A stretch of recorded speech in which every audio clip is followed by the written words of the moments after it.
Welcome back. I'm still with barrister and political commentator Stephen Barrett. Stephen, at the notorious Bell Hotel, the asylum seeker Hadush Gerberslasie Kebatu was only in there for a week back in July when he assaulted two women. One was a 14-year-old girl, the other was a woman in Epping.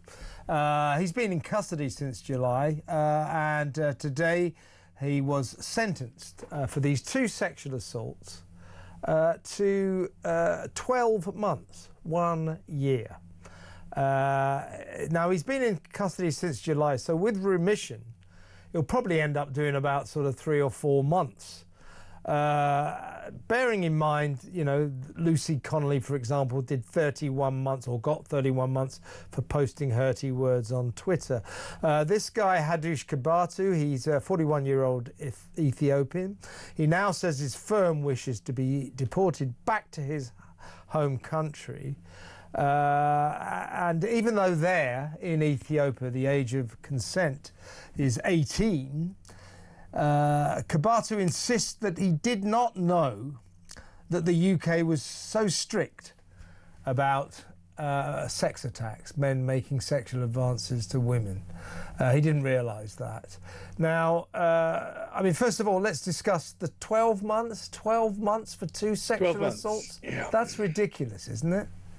I understand that there were actually 5 offences, but 2 victims. So I think the 12, I'm very happy to say that I think the 12 months is absolutely pathetic. I think that sentencing in this country is completely broken. I appeared on another channel and I had a criminal KC on the other side to me who argued that actually no, sentencing must be kept in the hands of experts. Well, if this is what the hands of experts produces, then I suggest that sentencing laws should return to the people. They should be made by ministers who are directly accountable, and when incidents like this happen, we need to all then go, Minister, you need to resign, because people should get much, just on a basic level. And I don't, because they will scream racism at all of us. So I want a universal, increase in sentencing for all offenders who commit sexual offences. I don't care what race they are. I want this treated seriously. This is a very serious thing. A 14-year-old girl has been absolutely traumatised. She's a little girl. You know, that we lowered the age of consent to 16 because, we felt that we were pushing forward with liberality. When I was, a young man, it was 18.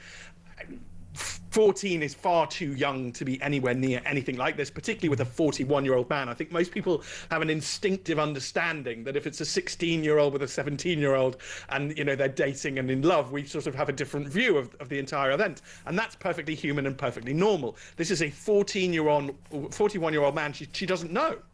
This is absolutely traumatic. This is the height of trauma. To give only 12 months is to betray the children of the United Kingdom. I don't have any other words for that. I then have some disappointing news for you, Kev, because Labour just voted to reduce the amount of time that offenders like this will spend in prison. So he only had to spend 30% of his time in prison. So he's going to be let out. Pretty damn soon, because as I say, he's been inside since on remand since July. Let's just quickly run through exactly what he did. So you're right, Stephen. He was found guilty of 2 counts of sexual assault, attempted sexual assault, inciting a girl to engage in sexual activity, and harassment without violence. And what happened was that he went for this 14-year-old girl, tried to kiss her, put his hand on her thigh and brushed her hair after she offered him a bit of pizza, apparently. And then when this woman stepped in and said, hey, you got to stop doing that. By the way, he told the girl and her friend he wanted to have a baby with them and inviting them back to his hotel, the Bell Hotel. This older lady stepped in and he then put his hand on her thigh and tried to kiss her. So she was just trying to stop this horror, and he went for her as well. And he's got 12 months. Now, what I find particularly disconcerting about this, I mean, obviously all justice should be equal, but everybody knows, including the judge in this case, or magistrates, I think it was, perhaps this case should have gone to Crown Court, so we could have sentenced him to a longer sentence. But either way, the magistrates, the court knew that the eyes of the world were on this case, and we hand down a ludicrously light sentence for 2 sexual assaults. It's extraordinary. And by the way, Stephen, also, this conviction, this sentence, absolutely vindicates the poor people of Epping who have been protesting and demonstrating about this asylum seeker hotel, the Bell Hotel, in their midst, which they say quite fairly is full of young men of sexually active age with not much to do.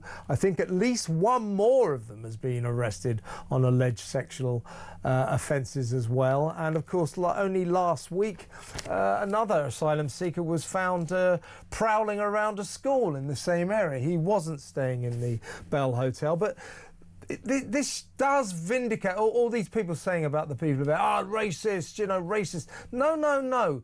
These are parents. These are people who are worried about their children, husbands who are worried about their wives. This sentence is a disgrace. It's too light. But this conviction does prove that the people of Epping are quite right in what they've been doing, are quite right to protest, and quite right to be extremely worried. Yes, they are. They absolutely are. I also think it returns. So the first thing I want to say, Kev, is that lady, although she was a victim herself, she's a hero in this scenario. Yes, because good point. She stepped in to protect a 14-year-old girl. So I don't actually know her name, but so sadly I can't name her and call her a hero. But she's a hero as far as I'm concerned. Anybody who steps in to protect children is a hero. And that's what we need as a community, as a country.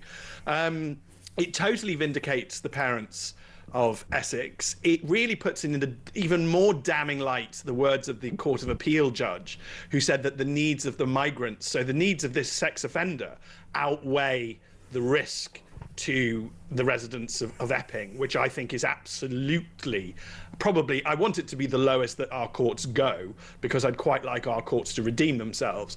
I don't know whether it will be or not. And then the most important point, Kev, you get right at the end, which is that this guy walking around prowling schools in the Epping area in Essex, and all they cared about was that he didn't live at the Bell Hotel. It's like, that is the least important thing I care about at all. This is a guy walking around terrorising schools. They kept refusing to arrest him, and yet inside the schools we had reports of children under desks, teachers telling children to hide and be scared. So inside those classrooms there was just terror. And I don't care if it turns out that he didn't live at the Bell Hotel and he just didn't know what he was doing. He has terrorized children, and this is where the state is using these migrants to terrorize us. Indeed. And evil. And let's that's a good word for it, evil. Also, let's remember that, as you well know, Stephen, the wheels of justice in this country grind forward at a glacial pace. It's a very slow justice system we have. So we have thousands and thousands of asylum seekers in hotels the length and the breadth of this land. And while we've had this case here, hundreds of these migrants, asylum seekers, have been arrested and charged with various serious offences, a significant number of them sexual. So there is more of this to come, and it just proves that letting in all these guys, these young men, as I say, of sexually active age, who hail from cultures where you're not even allowed to look at a woman's big toe, let alone any of the rest of her, and they get here and they don't understand our culture, and it's a recipe for disaster. So we have quite a few, many more cases like this coming down the pipeline, and I think the more asylum seekers we see in the dock charged with sexual offences, and more to the point found guilty of sexual offences, the more the people of this country are going to become extremely furious. Yes, and it's about culture, not race. So one of the examples I like to give, Kev, is to imagine that we were importing thousands of 9th century Norwegian Vikings. Okay, so they're ethnically quite close to us, and there's not going to be a racial element. But do you know what, Kev? We'd have massive problems. We wouldn't be able to put them up in migrant hotels anywhere because they'd cause massive social problems. We'd have huge amounts of sexual offences committed. We'd have violence offences committed because they would be inculcated in a culture that is incredibly dangerous and destructive to civilized society. It's got nothing to do with race. Yeah. You know, these young men are no different from importing 9th century Vikings. It's exactly the same thing. And we really just need the complete lack of common sense. I really do have to echo again that I'm so glad that President Trump spoke honestly at the UN today. Yeah, well, we're going to talk about that a little later in the show. But let's get back to common sense, because these men are a danger. I want them viewed as a de facto danger, a default danger. Yeah. I think we should assume they are dangerous. There are too many offences now. One was just found guilty today of a load of 6 stabbings back in 2020 when, because of COVID, we tried to move them from flats into a hotel or vice versa. The details really don't matter. It doesn't matter whether the dodgy man lived at the Bell Hotel. Yeah. It matters that he's a dodgy man. Yeah. Let's just stick with them. Essex police in particular really like to distract you with boring and completely irrelevant facts. It just doesn't matter. Yeah. These people are a threat. They are a danger to us. They are a danger to our children and to our women and to anybody. This is not rational to bring them here, feed them, house them, give them money, and then say, okay, just go about your business. I'm sure you'll be fine. I bet you won't harass a school tomorrow. It's insane. It is insane. And we're just looking at footage. If you're watching on the TV, this was his arrest. You can see on his face, he's a bit bemused. It's like, what have I done wrong? You know, they don't quite see that, you know, kind of putting their hands on a woman's thigh or trying to kiss a 14-year-old girl is all that much of a crime. They don't really see it. So therein lies our problem. Now, this is not the first asylum seeker to be found guilty of a sexual offence. Some of them have been found guilty of serious rape and they're doing time already. But let me tell you, there are quite a lot of these cases coming down the tracks, and over the next few months and the next year, you're going to get more and more of this. And I predict that the mood in the country will become darker and darker about this. It's a real problem. So let's move on though, Steve. When we come back, we'll have a quick chat about Starmer recognising Palestine. And then after that, as you just alluded to, we'll talk about Donald Trump's extraordinary speech today at the United Nations, in which he sort of lambasted London, saying it's horrible now, it's changed. He said that asylum seekers are repaying British kindness with crime. They're committing crimes and they want Sharia law and so on and so forth. It was an extraordinary attack, and you're going to get the lefties. They'll all go, well, why don't you leave you know, sort your own country out, leave us alone, you know, don't you talk about our country. Yeah, well, they can say that as much as they like, but I thank God for Donald Trump. I thank God for J.D. Vance and American politicians like them who are prepared to point out the massive problems we've got here, because our politicians, our complacent politicians, don't seem to say a word about it. So here's to Donald Trump.